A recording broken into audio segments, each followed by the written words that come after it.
A prisão de Daniel Silveira mostra como a justiça estatal é uma utopia. Esse é o Visão Libertária, sua fonte de informações descentralizadas e distribuídas. Hoje todos acordamos perplexos com a atitude totalmente arbitrária e sem sentido do ministro Alexandre de Moraes. A prisão de um deputado em pleno gozo de seus poderes, baseada em princípios constitucionais questionáveis e uma lei da época da ditadura militar. Sim, uma lei que foi usada pela ditadura, que ninguém mais usou depois de então, foi usada agora para prender um parlamentar. Prisão sem licença prévia da Câmara por crime de opinião na calada da noite, violando imunidade parlamentar. É um conjunto tão grande de arrepios e absurdos constitucionais que pode fazer até o mais arraigado juspositivista se questionar. Afinal, para que escrever leis num papelzinho se na hora de interpretar tais leis usa-se um freestyle de hermenêutica jurídica constitucional e se extrai qualquer coisa do que está escrito ali conforme o interesse do juiz? Para que lei escrita então?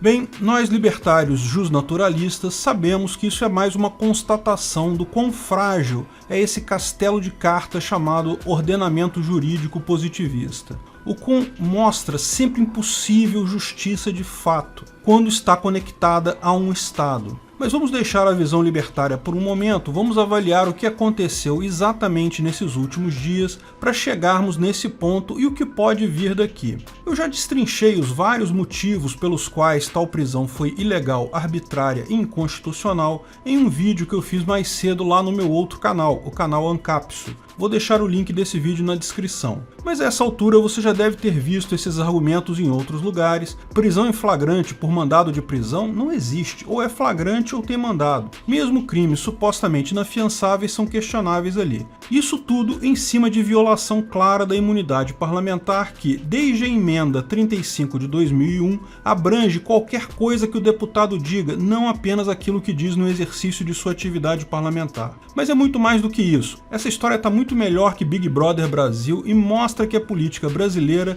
agora é feita de tweets, lives, vídeos do YouTube e figuras públicas em desespero completo. Chegamos mesmo ao século XXI com tudo, porque me parece claro que tem coisa muito mais profunda em jogo do que meramente um parlamentar falando besteira em um vídeo. Na verdade, se você parar para pensar, a confusão toda começou no dia 3 de abril de 2018. Sim, acredite, no início de 2018. Na época, o STF estava julgando um habeas corpus que poderia evitar a prisão do Lula, quando o general Vilas Boas, então comandante do Exército, escreveu em um tweet: "Asseguro à nação que o Exército Brasileiro julga compartilhar os anseios de todos os cidadãos de bem, de repúdio à impunidade e desrespeito à Constituição, à paz social e à democracia, bem como se mantém atento às suas missões institucionais." Logo em seguida, em outro tweet: "Nessa situação que vive o Brasil, resta perguntar às instituições e ao povo quem realmente está pensando no bem do país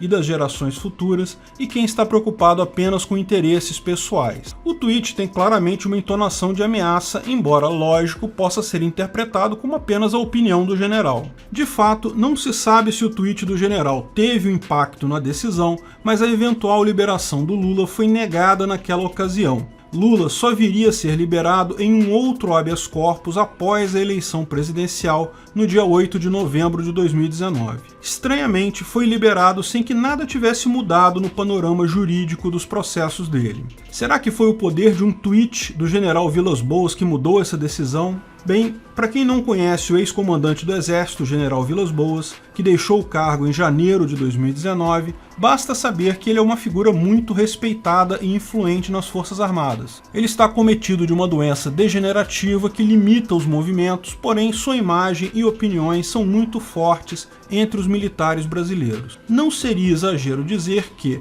se no futuro próximo o Brasil vier a viver uma ruptura institucional, será ele que vai acabar decidindo o lado que terá o apoio das Forças Armadas e, portanto, o lado mais provavelmente vencedor deste embate. Pois bem, o tweet do general poderia ter sido interpretado apenas como opinião pessoal dele na época e o assunto teria sumido no horizonte. Porém, no dia 12 de fevereiro de 2021 foi lançado o livro General Vilas Boas, Conversas com o Comandante, onde, em 13 horas de entrevistas com o general, o autor Celso de Castro descreve as memórias informais do general. Dentre os trechos abordados está o tal tweet, e ali o general descreve sua intenção. Segundo ele, não se tratava de uma ameaça, mas apenas de um alerta. Ou seja, continuamos não sabendo se o alerta teve ou não efeito, se a decisão foi ou não influenciada por ele, mas agora sabemos que não foi mera opinião pessoal, não chegou a ser uma ameaça, segundo ele, mas certamente teve entonação de um alerta. Pois bem, Edson Fachin, que era o relator do pedido de habeas corpus de então, cujo voto foi pela soltura do Lula, porém foi voto vencido na corte,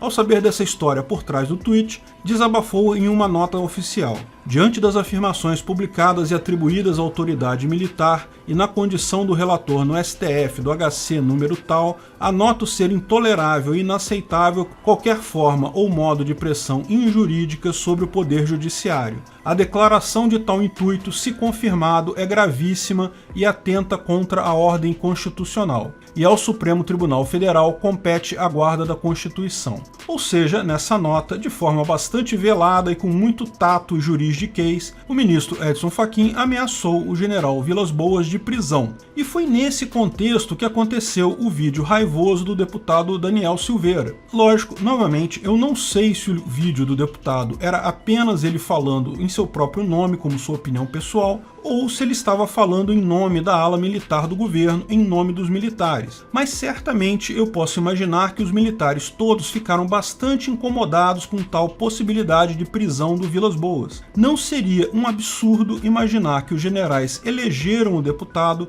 para dar uma resposta ao STF, pois ele, sendo deputado, tendo imunidade parlamentar, era mais seguro de fazer isso do que qualquer outro. Certamente foi isso que o pessoal do STF entendeu. Porque, veja, o vídeo dele foi bastante ofensivo, é fato. Levantou um monte de nomes ali, citou o ministro, chamou de nomes feios e coisa e tal, mas nada disso seria realmente motivo para problemas. O problema todo ali foi que o STF entendeu que ele passou um recado muito simples logo no início do vídeo. Vai lá, prende o general Vilas Boas para você ver o que acontece. E a minha visão pessoal é que sim, isso é claramente uma ameaça. Se isso foi uma ameaça feita pelo próprio deputado e, portanto, não tem nenhuma base, ou se foi uma ameaça porque ele estava falando em nome do exército, não dá para saber. Como eu deixei claro no meu vídeo de mais cedo, certamente o discurso dele foi reprovável e certamente uma pessoa poderia sim ser presa por injúria, ameaça e outros artigos do Código Penal. Porém, novamente, ele está protegido pela imunidade parlamentar. A ideia da imunidade parlamentar é justamente permitir que deputados falem qualquer opinião como representante dos seus eleitores, e tais opiniões sejam discutidas, debatidas sem violência, ao invés de isso virar rancor na população, gerando ataques físicos de fato. E não tenha dúvidas que tem muitos eleitores que pensam exatamente o que o deputado falou. A função democrática dele era justamente expressar tais opiniões, quer sejam justas ou não. O resultado vocês estão acompanhando ao longo do dia. Não vale repetir porque seria informação redundante aqui. A prisão foi claramente absurda, arbitrária, por desespero do STF. O fato do plenário ter confirmado ela por 11-0, o fato do PGR ter aberto uma ação penal contra o deputado, só mostra que estão encarando isso como um ataque muito sério. Corporativismo é uma força grande, todo mundo sabe ali que se não defender o corpo, o próximo pode ser ele, e aí não vai ter ninguém para defender ele. Encararam a coisa não como um deputado falando besteira, mas como algo bem mais significativo, um recado das Forças Armadas. Foi um recado? Não foi um recado? Eu não sei, mas que eles estão encarando como se fosse, estão. Como reza a Constituição, o Congresso tem que deliberar sobre essa prisão. Eu acredito que o Congresso tem todos os incentivos para reverter tal prisão por uma série de motivos. Primeiro, pelo próprio espírito de corpo. Eles sabem que se deixarem fazer com um deles, vão fazer com outros logo em seguida. Muito em breve não vai sobrar nenhum deputado que seja contra o STF. Mas principalmente porque pouca gente ganha escalando esse conflito. Se Daniel estava falando só besteira por ele mesmo, não há risco algum em soltá-lo ou prendê-lo. Se ele estava dando o recado dos militares, mantê-lo preso só pode levar ao pior desfecho possível. O Congresso estaria comprando uma briga que, por hora, não é dele. Estaria jogando o país numa confusão desnecessária. Mas é lógico que, embora isso seja o melhor para a maioria, ninguém quer um golpe militar aqui, existem sim dois grupos de pessoas que estão torcendo muito para isso escalar e resultar em um golpe. Um pequeno grupo da direita que acha que tem mesmo que tirar o STF na marra para resolver a situação na base da cacetada, e um enorme grupo da esquerda que adoraria um golpe nesse momento, porque isso significaria uma sobrevida para a esquerda. A esquerda está morta, já estava muito fraca, com a derrota de Rodrigo Maia para a eleição da Câmara, ficou numa situação lamentável. A esquerda, a Globo, toda a elite socialista vem acusando o governo Bolsonaro de ser golpista sem motivos para isso desde a eleição do mesmo, na verdade desde antes da eleição. Se agora efetivamente acontece um golpe, eles certamente voltariam com força nas próximas eleições, mesmo que essas eleições levem alguns anos. Isso é o sonho dourado da esquerda nesse momento, porque poderia encaixar toda a narrativa deles. Ao invés de derrotados porque o povo deixou de acreditar neles, foram derrotados porque o golpe da direita, não sei o que lá, bolsonarista, foi lá e tirou eles na marra. Isso é tudo que eles precisam para voltar com força mais adiante. De fato, me pergunto se a provocação do STF para o general da reserva sobre fatos acontecidos há mais de 2 anos atrás e agora para um deputado apenas por conta de um vídeo mal criado não foi exatamente com esse intuito. A esquerda, fortemente apoiada pelo STF, tem perdido tudo nos últimos meses. O desespero deles é uma cartada final para tentar essa sobrevida. Eles querem o golpe, eles querem uma ação das Forças Armadas. A minha expectativa, porém, é que o Congresso desarme essa bomba. Lógico, só o futuro dirá, no momento que faço esse vídeo, ainda não está decidido. Retornando à visão libertária da coisa, o fato é que fica clara, no caso, a impossibilidade da justiça estatal. Porque, muitas vezes, um dos lados da ação penal é parte. Nesse caso, claramente, o juiz é a parte. Mas em muitos outros casos acontece exatamente isso. Quando você entra com uma ação contra o Estado, é o próprio Estado que julga. Isso não faz sentido. Justiça estatal é uma utopia, não existe de fato. A única justiça possível é a justiça privada. E como funcionaria isso? Bem, tem uma playlist de vídeos lá no canal Ancapsu Classic em que eu descrevo cada detalhe desse aspecto. Vou deixar o link aqui na descrição também.